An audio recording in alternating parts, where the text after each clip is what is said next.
It's definitely I would say, a risk to take, but I mean, I feel like everybody's kind of comfortable and nothing stops anybody from putting it on if they're not comfortable, right? Starting mid-April, the decision to wear a mask in Quebec will be a personal one. Quebec Public Health Director Dr. Luc Boileau providing an update Thursday on the government's decision to start removing masks and the vaccine passport. He says the province's COVID situation is progressively improving and hospitalizations dropping.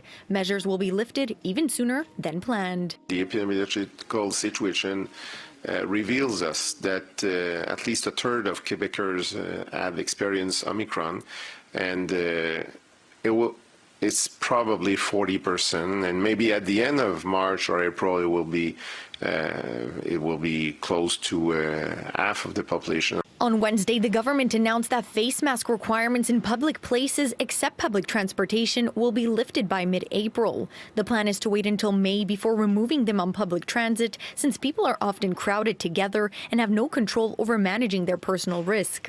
As of March 12th, all public places will be able to operate at 100% capacity with no table capacity limits or restrictions on operating hours for restaurants, bars, and casinos, 2 days ahead of schedule.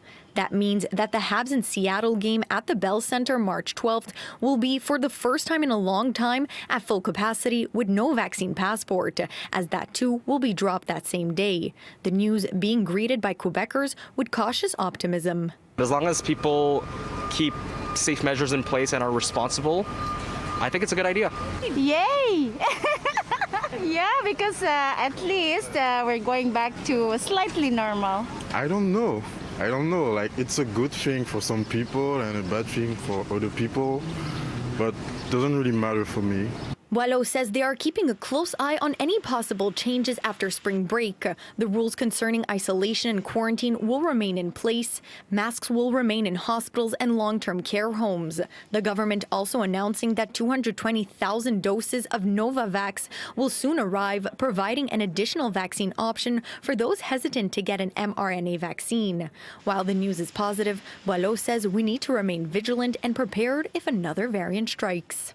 The virus is still there, and we have a lot of cases still moving in the population. So at the end of it, I think that the persons will be able to make a reasonable and personal choice for wearing or not the mask. Montreal, Pamela Pagano, City News.